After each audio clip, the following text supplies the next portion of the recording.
चूहे का भागना। राजकुमार मनविदन और उसका मित्र प्राइडेरी भटक रहे थे, क्योंकि मनविदन का भाई मारा गया था और उसका राजपाट उससे छीन लिया गया था।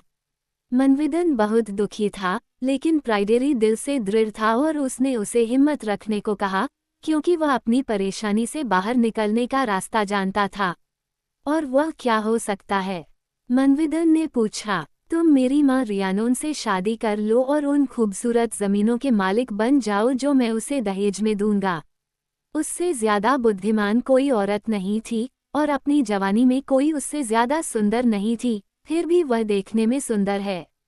तुम सबसे अच्छे दोस्त हो जो किसी भी आदमी के पास हो सकते हैं, मनविदन ने कहा। चलो अब हम रियानोन और उन जगहों की तलाश में चलते हैं जहां वह रहती है।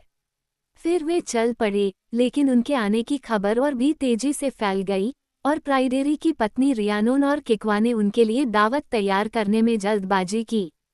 और मनावेदन को पता चला कि प्राइडेरी ने उसकी मां के बारे में सच कहा था, और उसने पूछा कि क्या वह उसे अपना पति बनाना चाहेगी। उसने खुशी खुशी सहमति दे दी, और बिना देर किए उनकी शादी हो गई, और वे शिकार के लिए निकल पड़े, रियानोन और मनावेदन, किकवा और प्राइडेरी, और वे रात या दिन में एक दूसरे से अलग नहीं होते थे, उनके बीच इतना प्यार था। एक दिन, जब वे लौट रहे थे, वे एक हरे भरे स्थान पर बैठे थे, और अचानक गड़गड़ाहट की गड़गड़ाहट उनके कानों पर पड़ी, और उनके बीच धुंध की एक दीवार गिर गई। वे एक दूसरे से छिप गए। वे कांपते हुए तब तक बैठे रहे जब तक कि अंधेरा भाग न गया और रोशनी फिर से उन पर चमकने लगी, लेकिन जिस जगह पर वे मवेशी, झुंड और घर देखा करते थे, वहां उन्हें न तो घर दिखाई दिया, न जानवर, न आदमी, न धुआं, और न ही इन चारों को छोड़कर हरे भरे स्थान में कोई बचा था। वे कहाँ चले गए, और मेरा मेजबान भी? मनावेदन चिल्लाया, और उन्होंने हॉल की तलाशी ली, लेकिन वहां कोई आदमी नहीं था, और महल, और वहां कोई नहीं था, और जो घर बचे थे उनमें जंगली जानवरों के अलावा कुछ भी नहीं था। 1 साल तक इन चारों ने मनावेदन और प्राइडेरी द्वारा शिकार में मारे गए मांस और पहाड़ी हीथर को चूसने वाली मधुमक्खियों के शहद पर भोजन किया। कुछ समय तक उन्होंने और कुछ नहीं चाहा, लेकिन जब अगला साल शुरू हुआ तो वे थक गए। हम अपना जीवन ऐसे नहीं बिता सकते, मानवेदन ने आखिरकार कहा। हमें इंग्लैंड जाना चाहिए और कुछ ऐसा काम सीखना चाहिए जिससे हम अपना जीवन यापन कर सकें। इसलिए वे वेल्स छोड़कर हेयरफोर्ड चले गए और वहां उन्होंने काठी बनाई, जबकि मानवेदन ने उनके कपड़ों पर लगाने के लिए नीले रंग के तामचीनी के आभूषण बनाए। और शहर के लोगों को ये काठी इतनी पसंद थी कि हेयरफोर्ड में कोई और काठी नहीं खरीदी गई, जब तक कि काठी बनाने वालों ने एक साथ मिलकर मानवेदन और उसके साथियों को मार डालने का फैसला नहीं कर लिया। जब प्राइडेरी को इस बारे में पता चला, तो वह बहुत क्रोधित हुआ और वहीं रुककर युद्ध करना चाहता था। लेकिन मनविदन की सलाह कामयाब रही और वे रात में ही दूसरे शहर चले गए। हमें कौन सी कला अपनानी चाहिए? प्राइडेरी ने पूछा। हम ढाल बनाएंगे, मनविदन ने उत्तर दिया। लेकिन क्या हम उस यान के बारे में कुछ जानते हैं? प्राइडेरी ने उत्तर दिया। हम इसे आजमाएंगे, मनविदन ने कहा, और उन्होंने ढालें बनाना शुरू कर दिया, और उन्हें आकार के अनुसार ढाल दिया। उन्होंने जो ढालें देखी थीं, उन्हें भी उन्होंने उसी तरह से ताम्रपत्र से मढ़ा। और वे इतने सफल हुए कि शहर में किसी भी व्यक्ति ने ढाल नहीं खरीदी, सिवाय उनके द्वारा बनाई गई ढाल के। आखिरकार ढाल बनाने वालों ने काठी बनाने वालों की तरह एक साथ मिलकर उन्हें मार डालने का निश्चय किया। लेकिन उन्हें इसकी चेतावनी मिल गई थी, और वे रात में ही दूसरे शहर चले गए। आओ हम जूते बनाना शुरू करें, मनविदन ने कहा, क्योंकि जूता बनाने वालों में से कोई भी इतना साहसी नहीं है कि हमसे लड़ सके। मैं जूते बनाने के बारे में कुछ नहीं जानता, प्राइडेरी ने उत्तर दिया, जो वास्तव में ऐसे शांतिपूर्ण शिल्प से घृणा करता था। लेकिन मैं जानता हूँ, मनाविदन ने उत्तर दिया, और मैं तुम्हें सिलाई करना सिखाऊंगा। हम तैयार चमड़ा खरीदेंगे और उससे जूते बनाएंगे। फिर उसने तुरंत शहर में सबसे बढ़िया चमड़े की तलाश की और एक सुनार को बुलाया जो क्लैप्स को गढ़ सके, और जब तक ये बन नहीं गया तब तक वह खुद देखता रहा ताकि वह खुद सीख सके। जल्द ही वह सोने के जूते बनाने वाले के रूप में मशहूर हो गया और इतना समृद्ध हो गया कि जब तक उससे एक भी जूता खरीदा जा सकता था, शहर के मोची से कोई जूता नहीं खरीदा जाता था। और कारीगर क्रोधित हो गए और उन्हें मारने के लिए एक साथ जुट गए। प्राइडेरी, जब मनविदन को इसकी खबर मिली तो उसने कहा, हम अब इंग्लैंड में नहीं रहेंगे। चलो, हम डाइवर्ड के लिए निकल चलें। इसलिए वे यात्रा करते रहे और नार्बेर्थ में अपनी भूमि पर पहुंच गए। वहां उन्होंने अपने कुत्तों को इकट्ठा किया और पहले की तरह एक साल तक शिकार करते रहे। उसके बाद एक अजीब बात हुई। एक सुबह प्राइडेरी और मनविदन शिकार करने के लिए उठे और अपने कुत्तों को छोड़ दिया, जो उनके आगे दौड़ रहे थे, जब तक कि वे एक छोटी झाड़ी के पास नहीं पहुंच गए। झाड़ी पर पहुंचकर कुत्ते डरे हुए से पीछे हट गए और अपने मालिकों के पास लौट आए। उनकी पीठ पर बाल खड़े थे। हमें देखना चाहिए कि उस झाड़ी में क्या है, प्राइडेरी ने कहा, और उस झाड़ी में एक सुअर था, जिसकी त्वचा जंगली सुअर की त्वचा जितनी सफेद थी। पहाड़ों पर बर्फबारी हो रही थी, और वह बाहर आया और खड़ा रहा, जबकि कुत्ते उस पर झपट पड़े, आदमियों द्वारा खदेड़े जा रहे थे। बहुत देर तक वह दूर खड़ा रहा, फिर आखिरकार उसने खुद को भागने के लिए तैयार किया और एक नए बने महल में भाग गया, ऐसी जगह जहां कभी कोई इमारत नहीं देखी गई थी। वो महल में भाग गया और कुत्ते उसके पीछे पीछे चले गए, और हालांकि उनके मालिक बहुत देर तक देखते और सुनते रहे, लेकिन उन्होंने कुत्तों या सुअरों के बारे में कुछ भी नहीं देखा या सुना। मैं महल में जाऊंगा और कुत्तों का समाचार लूंगा, आखिरकार प्राइडेरी ने कहा। सचमुच, मनविदन ने उत्तर दिया, तुम मूर्खता कर रहे हो, क्योंकि जिसने भी इस भूमि पर जादू किया है, उसने ही यहाँ ये किला बनाया है। मैं अपने कुत्तों को नहीं छोड़ सकता, प्राइडेरी ने उत्तर दिया और वह महल की ओर चला गया।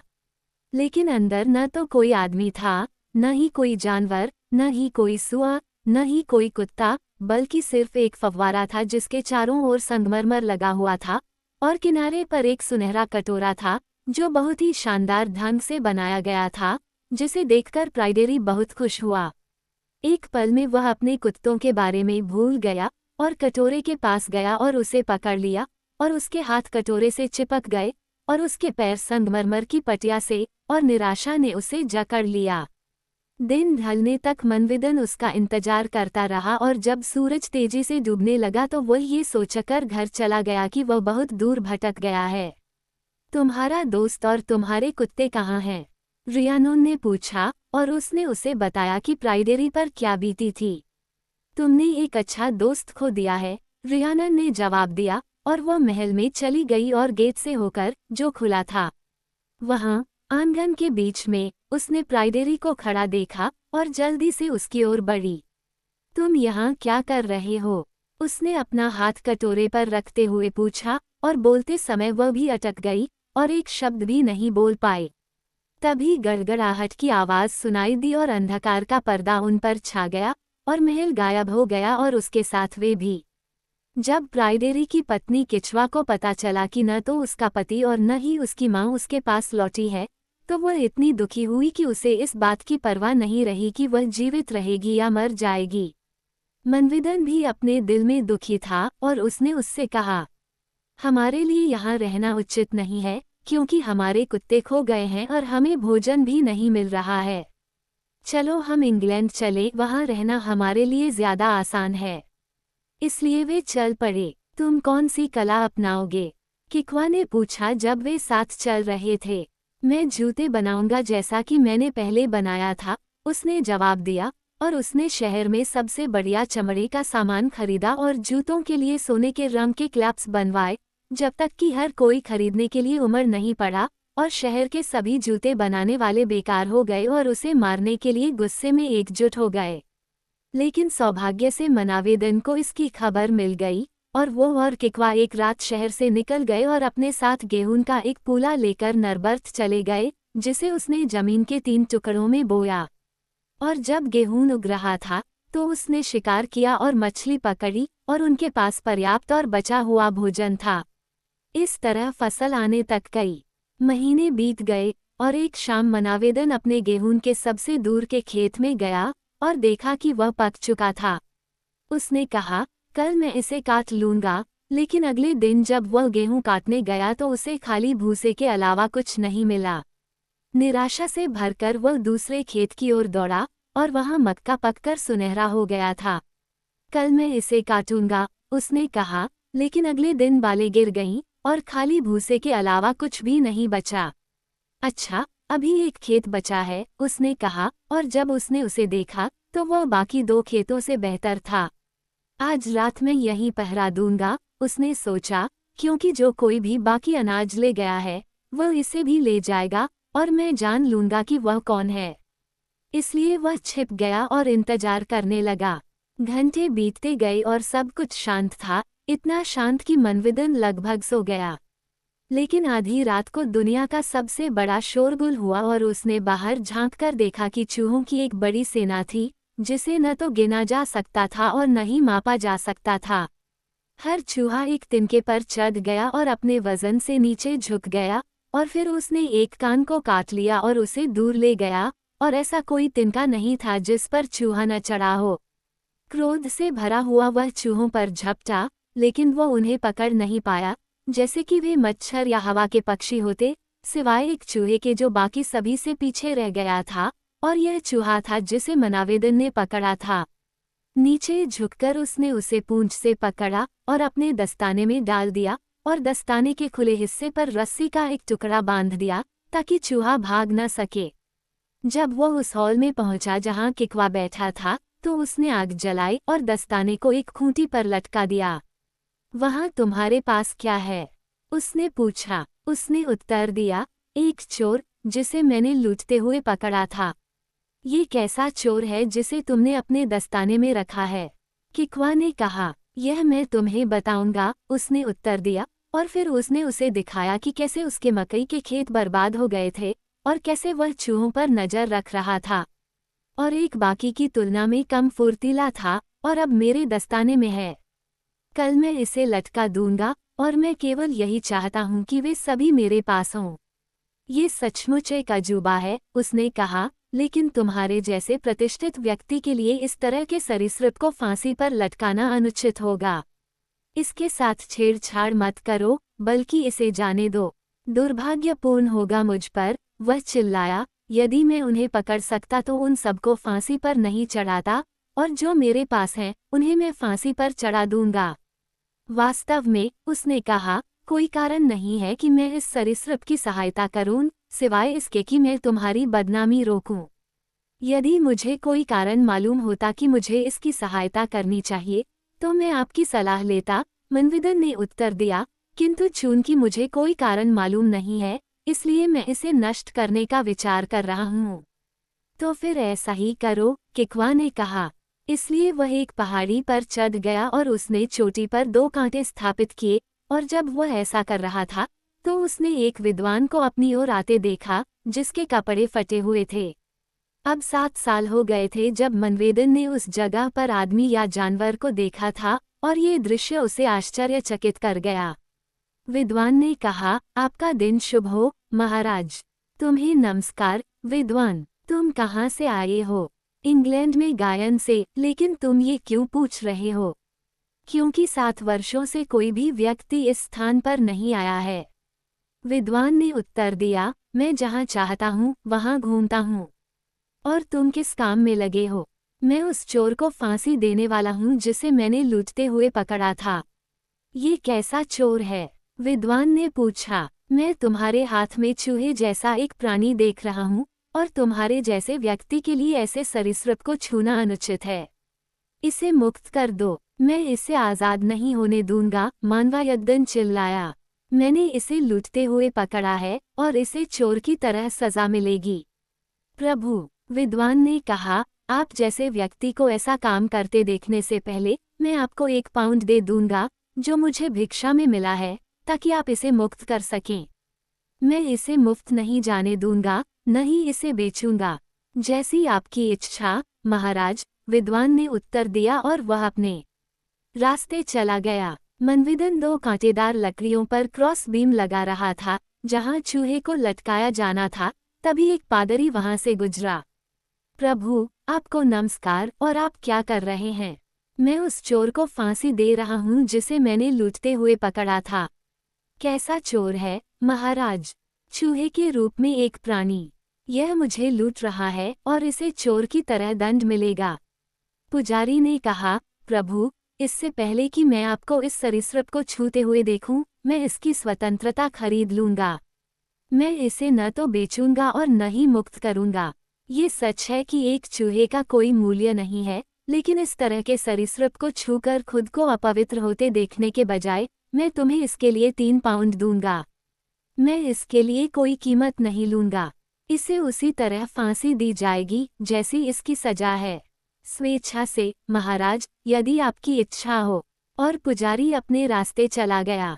तब मनविदन ने रस्सी को चूहे के गले में डाल दिया और उसे कसने ही वाला था कि एक बिशप बड़ी संख्या में अनुयायियों और भारी भरकम घोड़ों के साथ वहां आ पहुंचा। तुम किस काम पर लगे हो? बिशप ने लगाम खींचते हुए पूछा। उस चोर को फांसी देना जिसे मैंने लूटते हुए पकड़ा था। लेकिन क्या वह चूहा नहीं है जो मैं तुम्हारे हाथ में देख रहा हूँ? बिशप ने पूछा। हाँ, वह चोर है, मनविदन ने उत्तर दिया। ठीक है, चूंकि मैं इस सरीसृप के विनाश के लिए आया हूँ, इसलिए मैं इसे तुमसे 7 पाउंड में छुड़ा लूंगा, बजाय इसके कि तुम्हारे जैसे किसी आदमी को इसे छूते हुए देखूं। इसे खोलो और जाने दो। मैं इसे ढीला नहीं छोड़ूंगा। बिशप ने कहा, मैं तुम्हें इसे मुक्त करने के लिए 24 पाउंड दूंगा। मैं इसे फिर कभी इतना मुक्त नहीं करूंगा। यदि तुम इसे इसके लिए स्वतंत्र नहीं करोगे, तो मैं तुम्हें सभी घोड़े तथा 7 बोझ सामान दे दूंगा। मैं इसे मुक्त नहीं करूंगा। तो मुझे बताओ कि तुम इसे किस कीमत पर खोना चाहोगे और मैं इसे दे दूंगा। मनविदन ने कहा, रियानोन और प्राइडेरी से जादू हटाया जाना चाहिए। ऐसा किया जाएगा, लेकिन अभी मैं चूहे को नहीं खोऊंगा। मेरी सारी जमीनों पर जो जादू छाया हुआ है, उसे भी उसी तरह हटाना होगा। ये भी किया जाएगा, लेकिन मैं चूहे को तब तक नहीं छोड़ूंगा जब तक मुझे पता न चल जाए कि वह कौन है। बिशप ने उत्तर दिया, वह मेरी पत्नी है। और वह मेरे पास क्यों आई? मनविदन ने पूछा। तुम्हें लूटने के लिए, बिशप ने उत्तर दिया, क्योंकि मैं ही तुम्हारी भूमि पर जादू कर रहा हूँ, ताकि मेरे मित्र क्लुड के बेटे ग्वाल का बदला ले सकूं। और यह मैं ही था जिसने प्राइडेरी पर जादू कर दिया था ताकि ग्वाल से बदला ले सकूं जो बैग में बेजा के खेल में उसके साथ खेला गया था। और न केवल मैं क्रोधित था, बल्कि मेरे लोग भी क्रोधित थे, और जब ये पता चला कि तुम इस भूमि पर रहने आए हो, तो उन्होंने मुझसे बहुत विनती की कि मैं उन्हें चूहों में बदल दूं ताकि वे तुम्हारा अनाज खा सकें। पहली और दूसरी रात मेरे ही घर के लोगों ने तुम्हारे 2 खेतों को नष्ट कर दिया, लेकिन तीसरी रात मेरी पत्नी और उसकी महिलाएं मेरे पास आईं और मुझसे विनती की कि मैं उन्हें भी चूहों में बदल दूं ताकि वे ग्वाल का बदला लेने में भाग ले सकें। इसलिए मैंने उन्हें बदल दिया। फिर भी अगर वह बीमार और पैरों से धीमी न होती, तो तुम उससे आगे नहीं निकल सकते थे। फिर भी, चूंकि वह पकड़ी गई है, मैं तुम्हें प्राइडेरी और रियानोन लौटा दूंगा और तुम्हारी जमीन से आकर्षण हटा दूंगा। मैंने तुम्हें बता दिया है कि वो कौन है, इसलिए अब उसे आज़ाद कर दो। मैं उसे तब तक मुक्त नहीं करूंगा, मनविदन ने उत्तर दिया, जब तक तुम शपथ नहीं लेते कि इसके लिए कोई बदला नहीं लिया जाएगा, न तो प्राइडेरी से, न ही रियानोन से या मुझसे। मैं तुम्हें यह वरदान देता हूँ, और तुमने यह वरदान मांगकर बहुत बुद्धिमानी की है, क्योंकि तुम्हारे सिर पर सारी मुसीबत आ जाती। अब मेरी पत्नी को मुक्त कर दो। मैं उसे तब तक मुक्त नहीं करूंगा जब तक प्राइडेरी और रियानोन मेरे साथ नहीं आ जाते। बिशप ने कहा, देखो, वे आ रहे हैं। तब मनविदन ने अपने हाथ बढ़ाकर प्राइडेरी और रियानोन का अभिवादन किया, और वे खुशी से घास पर बैठ गए। अरे प्रभु, क्या तुम्हें वह सब नहीं मिला जो तुमने मांगा था? बिशप ने कहा, अब मेरी पत्नी को मुक्त कर दो। मैं खुशी खुशी ऐसा करूंगी, मानवयदन ने उत्तर दिया और उसके गले से रस्सी खोल दी, और जैसे ही उसने ऐसा किया बिशप ने उसे अपनी छड़ी से मारा और वो एक युवा महिला में बदल गई, जो अब तक देखी गई सबसे सुंदर महिला थी। अपनी जमीन पर नजर डालो, उसने कहा, और तुम देखोगे कि यह सब कुछ पहले की तरह ही जोता हुआ और लोगों से भरा हुआ है। और मनवेदन ने देखा, और खेतों में मक्का उग रहा था, और पहाड़ी की ढलान पर गायें और भेड़ें चर रही थीं, और लोगों के रहने के लिए झोपड़ियां थीं। और वह अपनी आत्मा में संतुष्ट था, लेकिन उसने बिशप से एक और सवाल पूछा। तुमने प्राइडेरी और रियानोन पर क्या जादू किया था? बिशप ने मुस्कुराते हुए कहा, प्राइडेरी ने मेरे महल के द्वार के खंभे अपने गले में लटका रखे हैं, और रियानोन ने मेरे गधों के पट्टे अपने गले में लटका रखे हैं।